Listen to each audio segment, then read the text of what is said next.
My name is Bergey, and I worked for 30 years out over here in the National Endowment for the Arts, but I'm from Missouri. I hope these Arkansas folks don't hold it against me, but pretty close. We're neighbors anyway. Hey, nobody's perfect. That's right.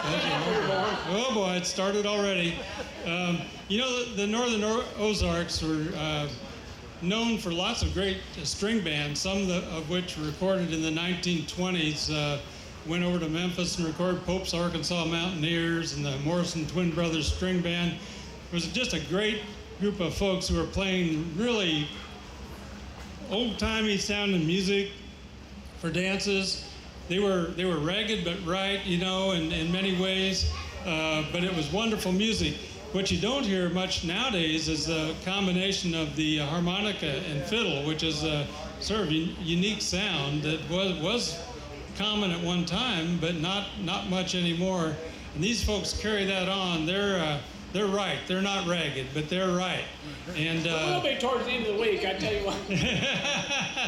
They're a great group. Please make welcome. We got Aviva Pilgrim over here on guitar. We got Roy Pilgrim over there on fiddle. Seth Shumate on harmonica and Clarke Buehling on banjo, but they call themselves the Ozark Highballers.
So you probably heard a lot of joking this weekend back and forth between Arkansas and Missouri folks. There's sort of a pretend rivalry right there, but I have to say, as somebody that's grown up in Arkansas all my life, I love having Missouri right up there to the north. It's so fun to go see our friends and family up there, and there's so much good music that goes on up there, and we're really lucky to have such good neighbors. So we're going to go ahead and play a tune called This tune's called The Yellow Boston, and it's by a great Missouri fiddler named Niall Wilson. It's in G, yep. I'll play a little bit for you right here. And I'm just tickled to see some jig dancers out there. That's just wonderful. That really makes us feel at home.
So another great neighbor that we have down home in Arkansas is Oklahoma, just there on the west side of where we live.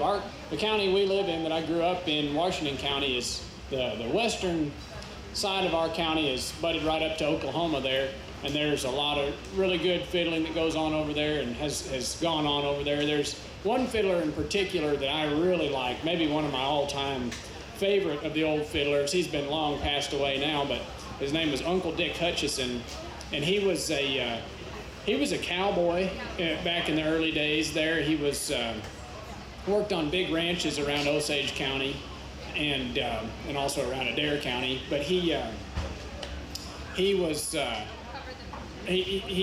he was a young man working on the ranches there as a cowhand, each of these big ranches would have their own square dance. Every so often they'd get together and all the neighbors would come to one ranch or the other and get together and have a square dance. And I never got to know Dick Hutchison, but I got to be friends a little bit with his nephew, Joe Hutchison, who's actually served in the Oklahoma legislature. He's one of those politicians that really cared about the place he came from and did a lot of good work. Yeah, we need more like them, I think. But anyways, Joe told me that when he was a little boy, he would go play guitar with his uncle, Dick Hutchison, and at these square dances on these ranches out in the country there. And he quoted his uncle saying, there a lot of these old houses would be two-room houses, and they'd come in and they'd say, okay, this room's for dancing and this room's for fighting. But I guess they were pretty rowdy back then. But anyways, this is a version of Hell Amongst the Yearlings that comes from Uncle Dick Hutchison. I think he lived mostly around Jay, Oklahoma area, Disney, Oklahoma.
one really fun thing that's come out of this festival for us is that, I guess this is old time music, but I guess it's sort of folk music, and most folk music is played by the folks, and most folks have to get out and scratch for a living, so music is kind of always been something that goes along with other parts of life, like working and raising a family and stuff. And so, but what I mean by that is that I'd say for probably a lot of the musicians here from the Ozarks, I know for us, this be the first time in a long time that we've just sat down for days on end playing music, and it's really got to, it's been a lot of fun. Thank you.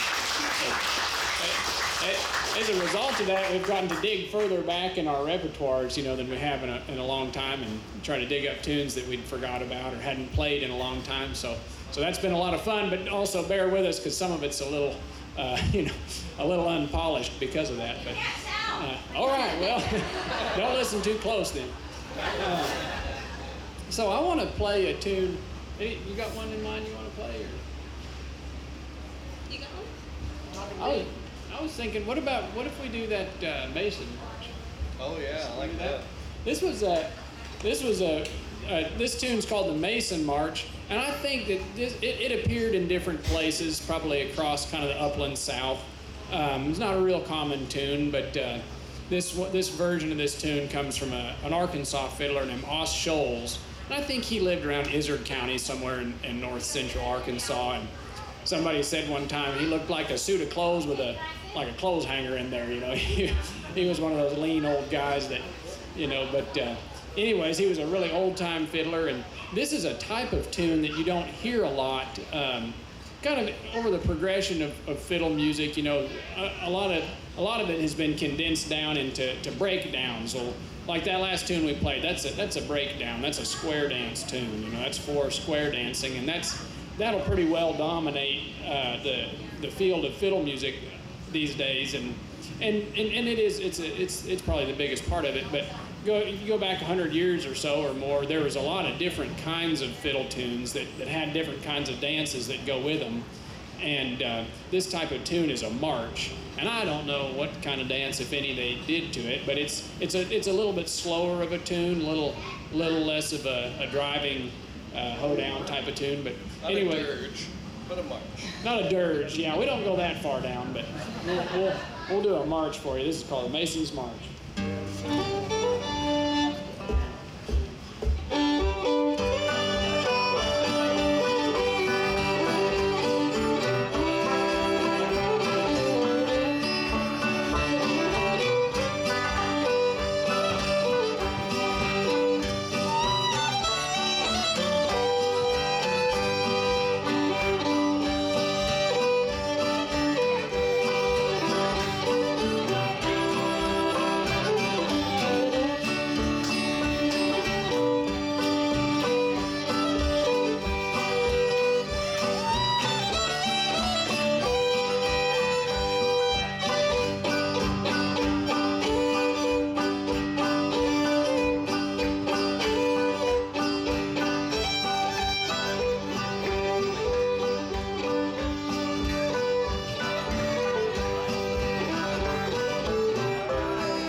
man song for a guy that tried to avoid work as much as possible. Is that good enough for you, Roy? Yeah, so Seth's about to play a harmonica piece for you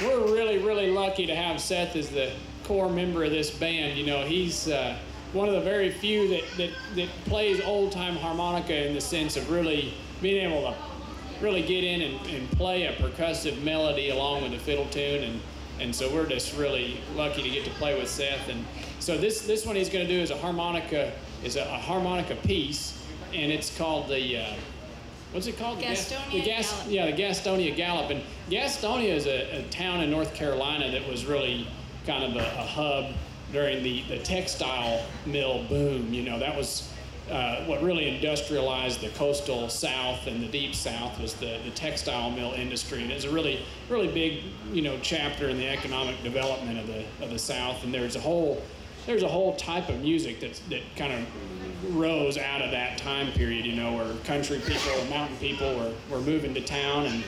And anyways, I don't know just a whole lot about that. You know, I grew up in the Ozarks, but it's a pretty interesting time, and there was some really neat music that came out of there. And so here's the Gastonia Gallop.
I always start that out too slow, but it's okay. That was a dirge, a ragtime. It's okay to play a little slower when it's this hot. Yeah, I guess so. That's true. Hey, let's play Knocking at Your Door. I don't know that.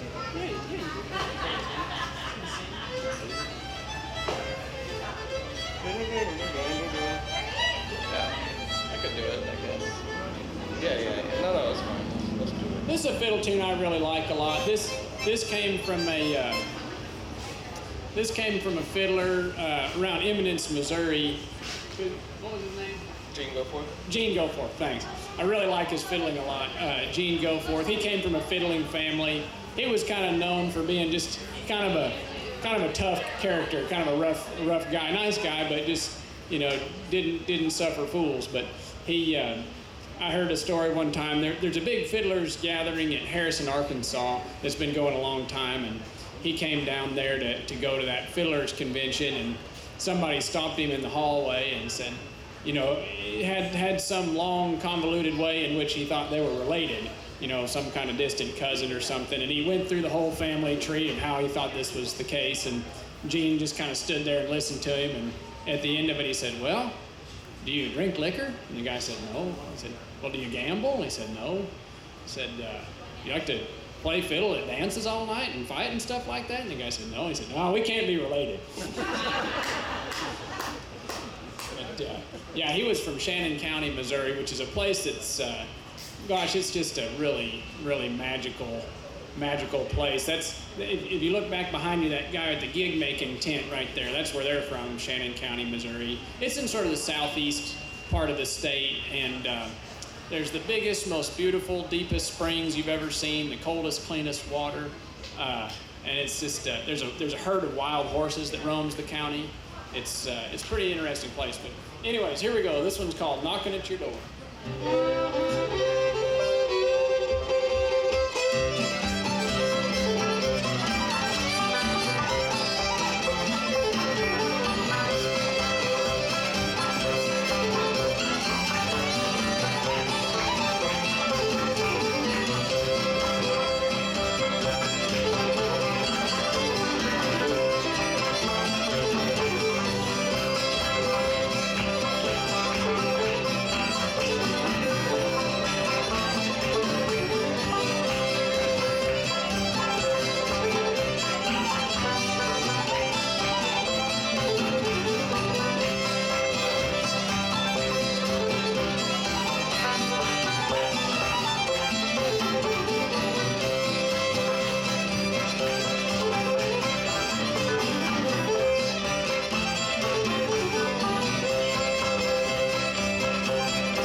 I'll just play it until I can figure out how to do it right. You want to tell them a little bit about the origin of this?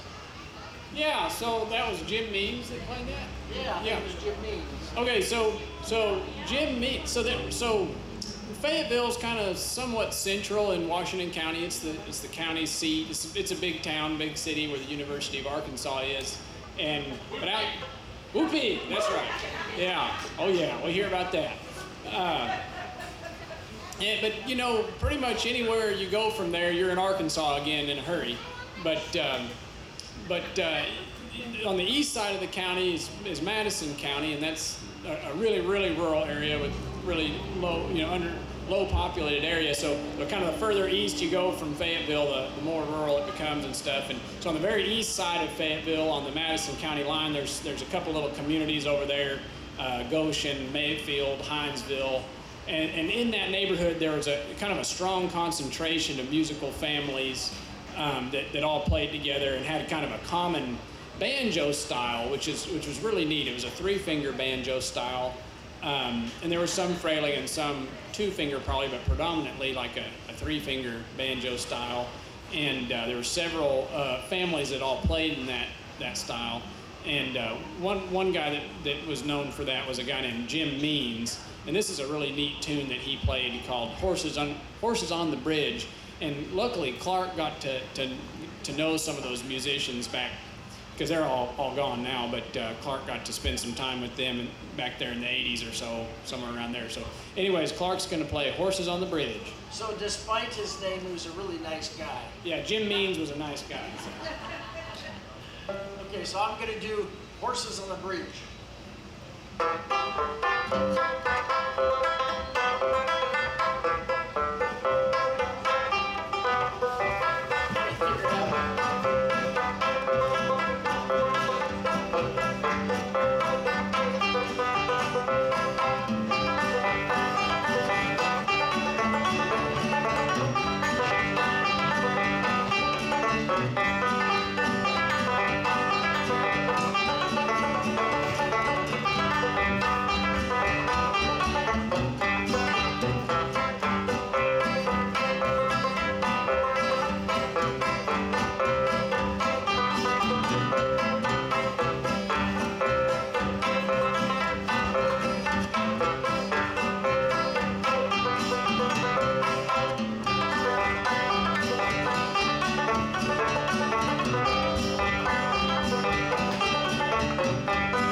Hold on. We got a pen. We got to play it.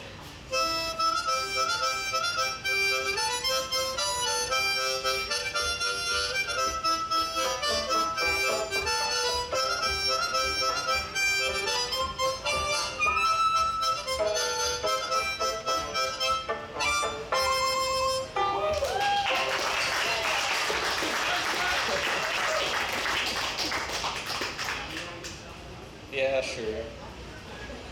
We're gonna do a tune called "Sally Went A-Huntin'," and this is a fun tune.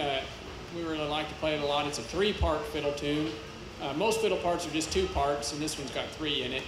And this one's attributed to we got a good friend of ours named Bill Conley at Mountain Grove, Missouri, and his grandfather, By Conley, is who this tune comes from, and he was a he was the blacksmith at the Rockbridge Mill, which was a water-powered grist mill there up in southern Missouri.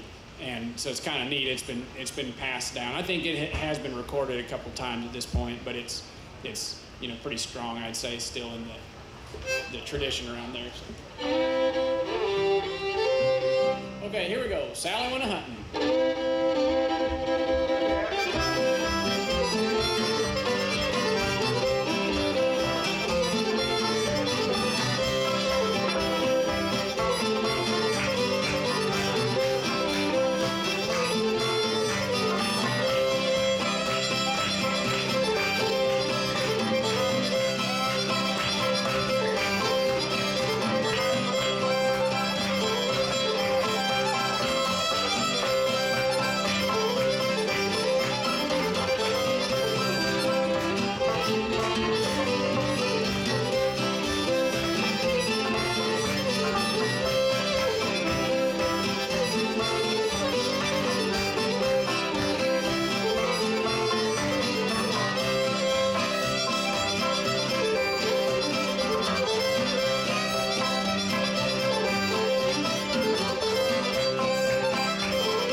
Making our will. Tell me, how can a poor man stand such times as this?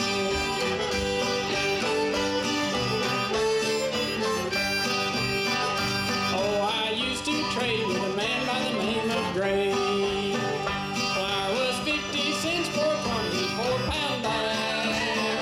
Now it's $1.50 each side, just like skinny people to hide. Tell me, how can a poor man stand such times as this?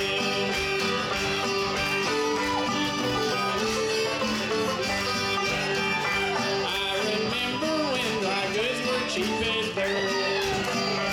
You could take 2 bits and buy a dandy shirt. Go on. Pay $3 or more, maybe get a shirt that another man wore. Tell me, how can a poor man stand such times as this?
distant school and preach to death. Tell me, how can a poor man stand such times in